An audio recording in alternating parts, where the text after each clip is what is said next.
prego, mas a salvação é a porta de entrada, não é a porta de saída. Isso aí. Salvação não é a salvação é a porta de entrada para te tirar das trevas. Salvação não é.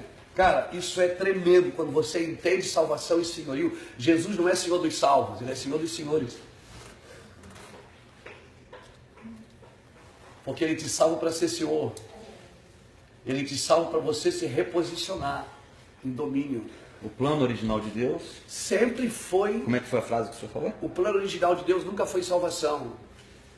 O plano original de Deus sempre foi domínio. Eu vou explicar isso para vocês. Eu nem vou falar disso aqui então. Eu ia falar de justiça, mas não vou falar não.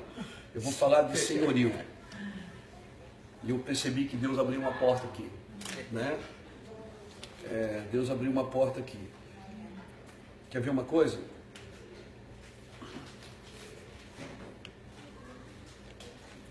Jesus veio o quê? Para resgatar o que se havia perdido. A ideia original de Deus qual era? Dominar sobre todas as coisas. Aí ao contrário, o homem pegou o domínio e domina sobre pessoas. Pessoas você não domina, você conduz. Você domina sobre coisas. Você lembra um homem que Jesus curou, que cuspiu nos olhos dele e disse: o que é que tu vês? Ele disse: eu vejo os homens como árvores. Ele disse: não, tá bom não, vem cá. Porque se você vê pessoas como coisas, você vai tratá-las como coisas. E coisas você domina, pessoas você conduz. Então toda liderança. Agora escuta isso. Escuta isso. Cara, diante de Deus, Deus está levantando uma geração que entendeu o que é servir.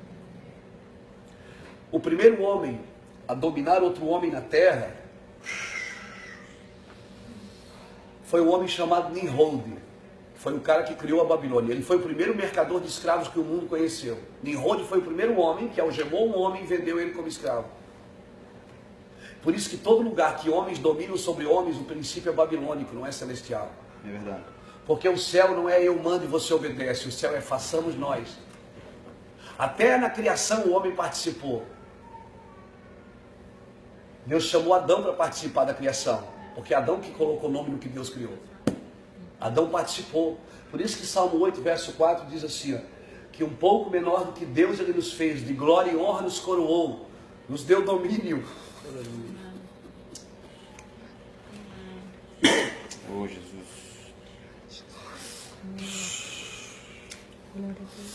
Nos deu domínio sobre todas as obras das suas mãos e colocou tudo debaixo dos nossos pés. Então, se Deus me deu domínio sobre as obras das suas mãos, então Ele me deu domínio sobre os homens. O homem não é obra da mão de Deus, é obra do coração de Deus. Porque Efésios 1,4, a Bíblia diz que Deus o elegeu nele, antes da fundação do mundo. Deus formou o homem do pó da terra, mas não criou o homem do pó da terra. Deus criou o homem nele. O céu não é seu destino, é sua origem. Pegou? Amém. O céu é sua origem. Aleluia. Deus te elegeu nele. Quando Deus criou uma árvore, o que é que Ele disse para a árvore? Nasce? Não, Ele diz terra, produz árvores. Por isso que quando você arranca uma árvore da terra, ela morre, porque ela é desligada da fonte de vida.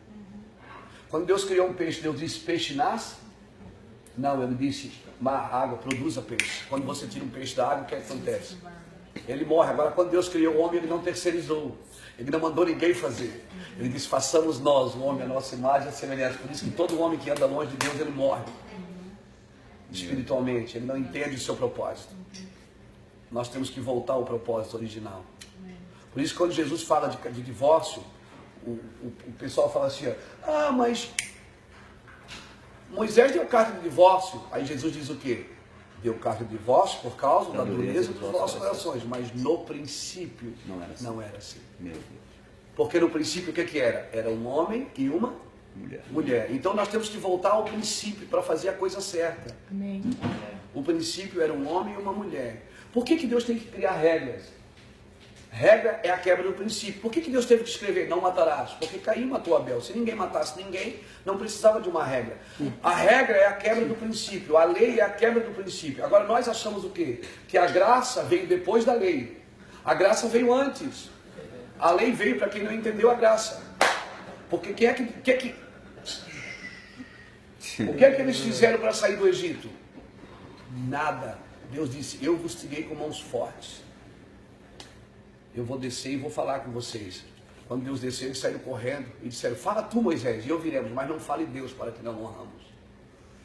Até hoje, as pessoas preferem alguém que fale em nome de Deus. Meu Deus. Quando Deus quer falar com ela.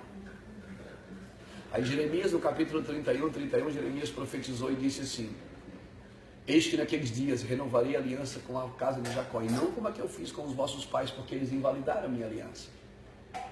Mas eu colocarei a minha lei no vosso interior, e ninguém mais ensinará o seu próximo, porque todos me conhecerão, desde o maior até o menor.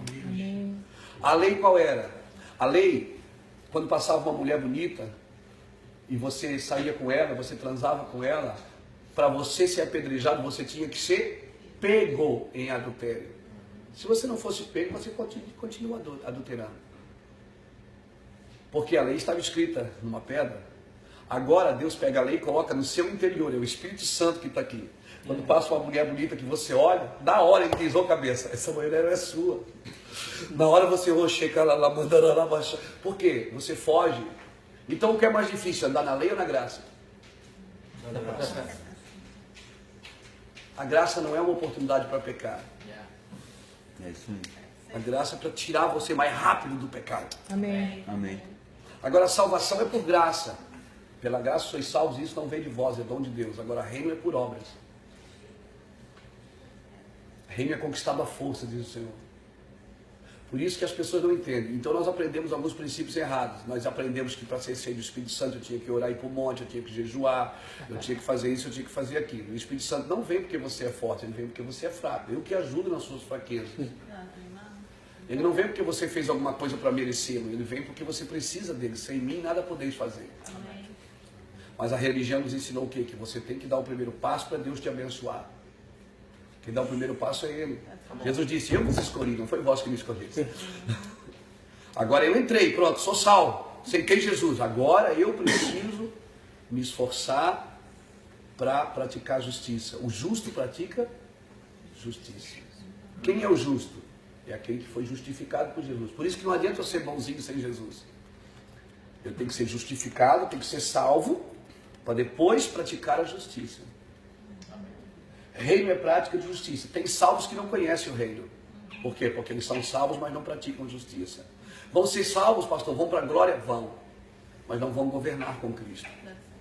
Lembra que Jesus fala das parábolas? Ele diz assim, a vós que foste fiel no talento, eu te darei, se fosse no 3, eu te darei 5. Se fosse no 5, eu te darei 10. Se fosse fiel, guardasse a mina, eu te darei, sobre 10 cidades terás autoridade. Lembra da parábola das 10 minas? Então isso o que aqui está dizendo? Jesus diz o que? Você vai governar comigo. Aquele que vencer, herdará comigo todas as coisas e sentará comigo no meu trono, assim como eu me assentei no trono do meu Pai, porque eu venci. Agora venceu o que se Jesus já venceu para você? Jesus venceu para você a salvação, não o reino. O reino é você que tem que conquistar. Amém. E aí sempre aquela briga de Calvino e Armínio. Calvino diz que quem dá o primeiro passo é Deus. Armínio dizia que quem dá o primeiro passo somos nós. E os dois estão certos. Deus dá o primeiro passo, eu entro na salvação, e agora pela salvação eu preciso crescer em justiça, eu preciso praticar justiça, porque a noiva, ela está ataviada com linho fino, que são os atos de justiça dos santos. A noiva, ela tem que se vestir de justiça, a igreja, ela tem que praticar justiça. E o que é praticar justiça? É dar ao outro o que lhe é de direito. Qual é o seu direito? Você tem um direito, eu tenho uma obrigação. Seu direito é ser amado. E o meu direito, minha obrigação é te amar. Se eu pratico o teu direito, alguém vai praticar o meu. Então a igreja precisa se reposicionar em Deus. Então deixa eu ver aqui. A quantidade de salvos, ela não determina o destino de uma nação. Por que tem igreja que cresce, a cidade cresce o crime, cresce a prostituição? Você nunca perguntou isso para Deus? Eu perguntava isso a Deus. Por que a nossa cidade Itajaí está crescendo? Todo dia no jornal tem morte, tem isso. Por quê? Porque nós somos salvos, mas ainda não somos senhores. Não dominamos o mundo. E aí, aí o que acontece? Aí nós queremos ser candidato a presidente, a governador, a deputado, achando que isso é o governo. Isso não é o governo, a autoridade não é essa. Quem tinha o governo do Egito, quem era? Era Faraó, mas quem é que tinha autoridade? Era José. É verdade. Faraó governava no tempo de fartura, no tempo de necessidade, só homens de revelação governam. E nós estamos vivendo um tempo de escassez espiritual. Quem é que vai governar nesse tempo? Homens de autoridade. Então nós não podemos mais ir uma igreja só para cantar e pregar. Nós temos que ir porque nós temos um propósito. Amém. Quando eu chego numa cidade, cara, a primeira coisa que eu faço é levantar um altar de Deus. Eu domino sobre esta cidade. Esse lugar é meu, é do meu Senhor. Amém. Eu proíbo o diabo. Cara, nós temos que tomar o senhorio. Porque você não vai vencer nenhuma guerra aqui embaixo sem vencer ela aqui em cima. Tá? Não é? Agora como é que se vence a guerra? Moisés adorava aqui em cima, Josué guerreava lá embaixo. Arão e Hugo seguravam aqui no braço. Quem é que venceu a guerra? Uma equipe. Uma equipe. É uma equipe. Deus só trabalha com equipe. Por isso que a primeira coisa que Jesus fez no ministério foi levantar uma equipe. Não foi levantar um templo. Então hoje nós temos templos lindos, mas não tem equipe. Equipe de proclamadores, adoradores e intercessores. Adorador, intercessor e proclamador. Né? É os três que Jesus levantou da terra. Pedro, Tiago e João. Pedro era o proclamador, foi ele que começou a igreja. João era adorador, é aquele que deitava a cabeça no peito. E Tiago foi o que morreu pela igreja, o intercessor. Né? A mesma coisa tinha no céu. Deus começa a igreja, Jesus morre por ela e o Espírito Santo termina ela em Apocalipse. Porque tudo que acontece na terra é reflexo do céu. Verdade. Tudo que acontece na terra é reflexo do céu. Davi separou 3 famílias. Ele trouxe a arca para Jerusalém, botou a arca em Jerusalém e separou 3 famílias ao redor da arca para adorar a Deus. Por 40 anos eles adoraram a Deus. A família de Jedutum, a família de Amã e a família de Asaf. E você vai ver o nome das 3, cada um tem um significado. Proclamação, adoração e intercessão. É louco o negócio. Um se chama pilar. Então assim, por quê? Porque era grupos, é equipe, sempre o ataque em equipe. Aí o que acontece? No céu também tinha um proclamador, um adorador e um intercessor. Gabriel era o proclamador. Toda boa nova, quem é que trazia? O anjo, Gabriel. Toda guerra, quem é que fazia? Miguel arrancava a cabeça de todo mundo. E o adorador quem era? Lúcifer. Aí, Lúcifer cai. Por que você acha que Deus procura adoradores que o adorem em espírito de verdade? Porque a equipe não está completa. Se você levanta o altar de adoração, você atrai a proclamação e a intercessão. Então, nosso trabalho é levantar altares de adoração. Porque daí eu tenho autoridade. Se eu adoro, eu tenho autoridade de dizer para os anjos de guerra, vamos avançar, e dizer para os proclamadores, e profetizar e liberar a palavra de bênção. Entendeu? Mas esses caras, o que é que acontece hoje? A nossa igreja, né, vocês sabem, vocês estão nos púlpitos, nós também. O que é que acontece? Tem mais exibição do que adoração. Não se constrói nada fora do púlpito. Fora do púlpito não se tem aquela vida. Poucos homens, poucas mulheres têm a vida com Deus fora do púlpito. De construir um altar de adoração, de buscar a Deus. Por quê? Porque no altar, no púlpito, o que eu vou falar agora é forte, hein? É forte para mim, Deus falou isso para mim. No púlpito nós ganhamos oferta. Mas no altar nós somos a oferta. Meu Deus. No altar ninguém tira foto com a gente, ninguém compra o nosso CD, ninguém quer bater palmas, ninguém no altar, não tem nem oferta, nós somos a oferta ali, como sacrifício vivo, santo e agradável a Deus, que é o vosso culto racional, ou seja, eu vou fazer isso porque eu estou entendendo o que eu tenho que fazer. Então é isso que eu comecei a entender de 10 anos para cá, e eu comecei a entender e comecei a andar em outra pegada, em outro lugar. E Deus está levantando uma geração, brinco, que está entendendo isso. Deus está levantando, Robert, uma geração que está entendendo isso. Uma geração que sabe, e por isso Deus vai nos abençoar muito. Amém. É uma geração que Deus vai abençoar muito, que Deus vai dar muito recurso. Entendeu? Se a gente entender o que nós temos que fazer com esse dinheiro, com essa fama, porque Deus vai nos deixar famosos, tá?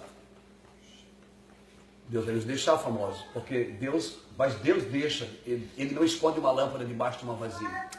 Ele coloca no alto para que ilumine toda a casa. É Deus que faz isso.